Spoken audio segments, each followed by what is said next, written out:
Baik, Bismillahirrahmanirrahim. Assalamualaikum warahmatullahi wabarakatuh. Selamat malam, Shalom, Om Swastiastu, Namo Buddhaya, Salam Kebajikan.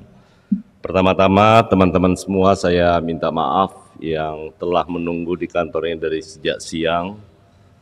Dan Alhamdulillah tadi SK Bapak Presiden, Kepres maksud saya, Bapak Presiden terkait dengan pemberian abolisi kepada saudara Tom Lembong dan juga amnesti. Kemarin jumlahnya ada yang saya salah sebutkan ya. Kalau amnesti itu jumlahnya 1178 ya. 1178 karena ada ketambahan salah satunya adalah Pak Hasto dan yang kedua ada atas nama Julius. Ya, itu kasus ITE juga. Ya. Jadi Julius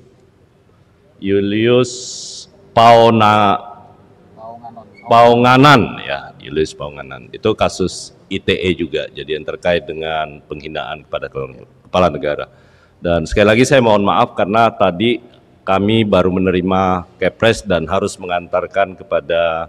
Tadi saya bersama-sama dengan Menteri IMIPAS di Istana pihak Mensesnek menyerahkan Kepresnya dan kami harus sekalian mengantar ke tadi Pak Dirjen Nahu yang mengantar Kepres ke KPK, saya ke Kejaksaan Agung dan alhamdulillah juga sudah diterima oleh Menteri IMIPAS terkait dengan ini. Nah, oleh karena itu teman-teman sekalian saya ingin menyampaikan yang pertama bahwa ide tentang amnesti dan abolisi itu dari awal, tapi sama sekali tidak pernah membicarakan tentang orang. Dari awal Bapak Presiden memang menginginkan karena beliau selalu berpikir tentang keutuhan NKRI. Jadi beliau selalu menekankan tentang keutuhan dan kita harus betul-betul bersatu padu untuk membangun bangsa ini. Karena itu dari dulu Bapak Presiden selalu menginginkan rekonsiliasi dengan amnesti. Sebagian besar itu berasal dari hampir 99%, datanya berasal dari Kementerian IMIPAS.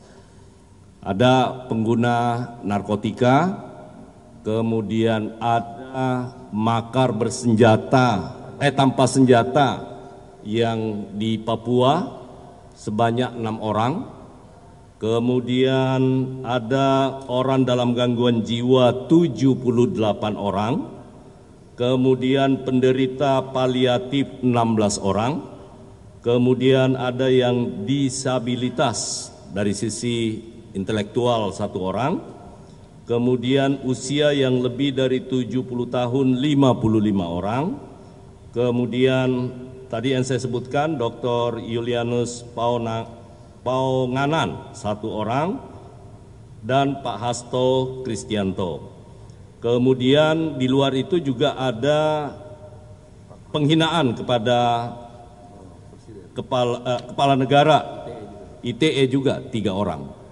Nama-namanya nanti akan kita buka karena malam ini juga karena Kepresnya berlaku sejak 1 Agustus. Dan alhamdulillah saya dapat laporan tadi Menteri IMIPAS sudah menjalankan yang memang harus ditindaklanjuti, tentu berkoordinasi dengan para eksekutor dari pelaksanaan pelepasan kalau masih dalam status tahanan. Kemudian 1 itu adalah pemberian abolisi kepada Bapak Tom Lembong. Nah, karena itu sekali lagi saya ingin menggarisbawahi bahwa khusus yang terkait dengan Pak Tom Lembong, kemudian Pak Hasto, sekali lagi ini bukan soal Presiden sama sekali tidak mencampuri urusan proses hukum. Tetapi Presiden punya pertimbangan bagaimana seluruh kekuatan politik itu bisa bersama-sama membangun republik ini dengan, apalagi sebentar lagi kita akan merayakan 80 tahun Indonesia Merdeka. 80 tahun Indonesia Merdeka, kita punya cita-cita untuk meraih Indonesia Emas tahun 2045 dengan tantangan global yang luar biasa, geopolitik dan lain sebagainya, maka dibutuhkan kebesaran hati dan kebersamaan. Nah, karena itu sekali lagi itu yang paling membuat, yang tentu ditunggu-tunggu oleh teman-teman media, apa yang menjadi alasan sesungguhnya dari pemberian amnesti, kemudian juga abolisi kepada salah satunya adalah kepada Tom Lembong.